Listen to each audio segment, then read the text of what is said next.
싶은 말씀. 출애굽기 30장 1절부터 16절입니다. 7절 한 절 읽도록 하겠습니다. 아론이 아침마다 그 위에 향기로운 향을 사르되 등불을 손질할 때에 살을 찌며. 오늘 본문에서는 분향단과 속전에 대해 말씀하십니다. 우선 분향단은 성막 안에 두는 마지막 가구입니다. 출애굽기 25장에서 언약궤를 시작으로 진설병 상과 등잔대를 만들게 하시고, 그리고 나서 성막 자체를 짓는 방법에 대해 말씀해 주시고 뜰을 만드는 방법을 알려주시고, 그 다음에 제사장의 임명법을 말씀하시고 나서 지금 출애굽기 30장에서 분향단을 만들게 하십니다. 왜 하나님께서는 이 성막 안에 두는 분향단을 언약궤와 진설병 상과 등잔대와 함께 설명하시지 아니하시고 제사장들의 임명식 이후에 설명을 해주실까요? 거기에는 이유가 있습니다. 오늘 그 이유를 함께 살펴보도록 하겠습니다. 오늘 본문은 크게 두 부분으로 나눌 수 있습니다. 첫 번째는 분향단의 제작법과 위치를 말씀해 주십니다. 그리고 두 번째는 속전에 대해 말씀하십니다. 첫 번째 부분은 1절서부터 10절까지 분향단의 제작법과 위치를 말씀해 주십니다. 1절에 보시면 성막 안의 다른 가구들과 마찬가지로 조각목으로 만들게 하십니다. 그리고 2절에 보시게 되면 분향단의 크기와 높이는 2규빗 정도가 되고 너비는 1규빗 정사각형이다 라고 말하고 있습니다. 그래서 높이는 약 90cm가 안 되는 높이로 보시면 됩니다. 그럼 보통 성인의 허리 높이다 라고 생각하시면 됩니다. 그리고 모양은 성막 뜰에 있는 놋 제단과 비슷한 모양을 하고 있습니다. 일단 놋 제단과 동일하게 위 모퉁이에는 4뿔이 있습니다. 하지만 놋 제단과 많이 다른 것은 일단 사이즈가 굉장히 아담합니다. 그리고 모퉁이에 고리가 있어 봉을 껴서 어디든지 가지고 다닐 수 있게 되어 있습니다. 그리고 놋제단은 놋으로 만들었지만 분향단은 성막 안에 두는 가구로서 금을 동일하게 입히게 됩니다. 그리고 6절에 보시면 분향단의 위치가 지성소가 아니라 지성소 밖에 성소 중앙에 위치하게 되는데, 왼쪽으로는 등잔대가 있고 오른쪽으로는 진설병 상이 놓여지게 되는 것입니다. 그리고 이 분향단은 지성소로 들어가는 휘장 앞에 위치하게 됩니다. 이 분향단의 실용적인 목적은 아마도 가축들을 도살하고 피를 뿌리는 일을 성막에서 계속해서 이루어지기 때문에 향이 없더라면 그 피비린내 나는 냄새가 제사장들에게 압도적이었을 것입니다. 하지만 분향단의 향의 상징적 의미는 우리들의 기도를 나타냅니다. 시편 111편의 2절에 보시게 되면 다윗의 고백에서 본인이 제사장은 아니지만 제사장들이 분향단에 향을 올리는 것처럼 본인의 기도를 분향단의 향기로 고백을 하고 있습니다. 그리고 계시록 5장 8절에서도 분향단의 향은 성도들의 기도라고 말씀하고 있습니다. 즉 분향단의 향은 우리들의 기도를 상징하는 것입니다. 그리고 이 분향단과 뜰에 있는 놋제단과 연결하여서 그 의미를 살펴본다면 일단은 둘 다 무언가를 태우는 것은 동일합니다. 놋제단에서는 제사장들이 매일 아침 저녁으로 수량을 번제로 그리고 소제와 전제를 함께 섞어서 태워 올려 드렸습니다. 하지만 8절에 보시면 분향단은 아침 저녁으로 동일하게 번제, 소제, 전제가 아닌 향을 태워 올려 드립니다. 결국 놋제단은 죄를 해결하는 속죄 제사를 아침 저녁으로 드리게 되는 것이고, 성막 안에 분향단은 아침 저녁으로 하나님께 올려드리는 우리들의 기도를 상징하고 있는 것입니다. 이것을 예수님과 연결하자면 놋제단은 우리를 위해, 우리의 죄를 위해 죽어주신 예수님의 죽음을 상징합니다. 그리고 분향단은 예수님의 부활을 통해 우리에게 소망을 주시는 예수님을 상징하는 것입니다.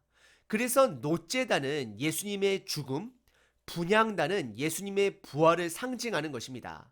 결국 우리의 기도가 하나님께 올라가기 위해서는 반드시 우리의 죄가 해결되어져야 하는 것을 말하고 있는 것입니다. 그래서 분향단의 설명을 노제단 이후 제사장들의 임명식, 즉 성결의식 이후에 지금 분향단을 설명하고 있는 것입니다. 분향단은 우리의 죄가 해결된 이후 우리의 특권을 보여주고 있는 것입니다. 결국 우리들은 예수님의 죽음과 부활로 누군가를 거쳐 통과하지 아니하고 바로 하나님께 기도할 수 있다라는 것입니다. 그래서 기도는 우리의 특권이 되는 것입니다.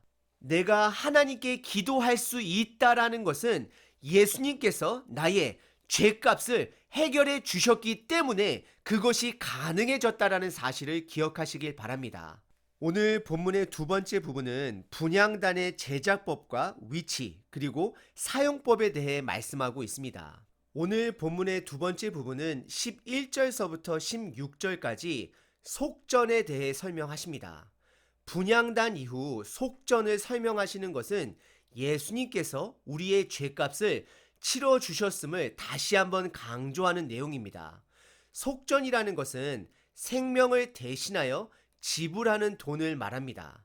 11절과 12절에 하나님께서는 모세에게 이스라엘 백성들의 인구를 조사하라 명령하십니다. 그리고 수요 대상자는 20세 이상의 남자로서 반세겔을 드려야 한다라고 말하고 있습니다. 세겔은 동전이 아닙니다. 측정 단위입니다. 무게 단위인데요. 하나님께서 한 세겔이 아닌 반세겔을 바치라 명령하십니다. 세겔이라는 것은 아주 작은 무게입니다. 하지만 반세기라고 한다 그러면 한 온수도 안 되는 무게를 말하고 있습니다. 그리고 16절에 이 속전으로 회막 봉사에 쓰라고 말씀하십니다. 그들이 드린 반세겔은 아마도 은이었을 것입니다. 왜냐하면 성전 기둥들을 받침대하는 역할이 은으로 만들어졌기 때문입니다. 은을 사용할 일이 많았을 것으로 추정해 봅니다. 그럼 이 속전의 의미는 무엇일까요? 일단 하나님께서는 이 속전 내는 것을 생명처럼 귀하게 여기셨습니다. 그래서 12절에 생명의 속전을 철저하게 계수해야 함을 명령하십니다. 안 그러면 그들에게 질병이 생기게 됨을 말씀하십니다. 물건을 가지고 비즈니스를 하시는 분들은 정규적으로 인벤토리 작업을 하십니다. 즉 수량을 파악하는 것입니다. 그것을 소유한 사람이 그 물건들을 셀 수 있는 것입니다. 그래서 오직 하나님 한 분만이 이스라엘 백성들을 계수할 수 있는 권리가 있는 것입니다. 하지만 사무엘하 24장에 보시면 다윗이 본인의 군대 숫자를 자랑하고 싶어 인구조사를 했다가 7만 명이 질병으로 죽게 된 사건을 우리는 기억해야 합니다. 하나님께서 모세에게 인구조사를 명령하신 깊은 뜻은 이스라엘 백성이 하나님께 속한 자다라는 것을 강조하기 위해서입니다. 그리고 하나님께서 이스라엘 백성들에게 속전을 내라고 명령하는 것은 그 속전을 백성들이 내므로 그들이 구원을 얻는 것이 아니라 이미 구원받은 것에 감사하여 속전을 하나님께 드릴 때마다 그들이 하나님의 은혜로 하나님께 속한 백성이라는 것을 기억하길 원하시는 것입니다. 누가 그들을 애굽에서부터 구원하였는지 그리고 지금까지 누가 그들을 인도하여 주시고 공급하시는지를 그들이 기억할 수 있도록 하시는 것입니다. 그래서 15절에서는 부자이던 가난한 자이던 동일한 반세겔만을 내도록 명령하신 것입니다. 이것은 이들의 생명의 가치가 똑같기 때문입니다. 오늘 본문의 두 번째 부분에서는 속전에 대해 살펴봤습니다. 하나님은 이스라엘 백성들이 부자나 가난한 자나 동일하게 속전을 내므로 그들 모두가 동등한 가치 있는 자로서 하나님께 속한 자임을 상기시켜 주고 있는 것입니다. 오늘 본문은 분향단과 속전에 대해 살펴봤습니다. 우리는 분향단을 통해서 예수님의 죽음과 부활을 통해 우리에게 얻어진 특권을 기억하셔야 합니다. 데살로니가 전서 5장 16절에 보시면 항상 기뻐하라, 쉬지 말고 기도하라, 범사에 감사하라. 이것이 그리스도 예수 안에서 너희를 향하신 하나님의 뜻이니라 라고 말씀하십니다. 그래서 기도하는 것은 영적인 노동이지만 동시에 우리들이 누릴 수 있는 특권이라는 것을 기억하시길 바랍니다. 그리고 속전을 통해 나의 소유권은 하나님께 있음을 기억하시길 바랍니다.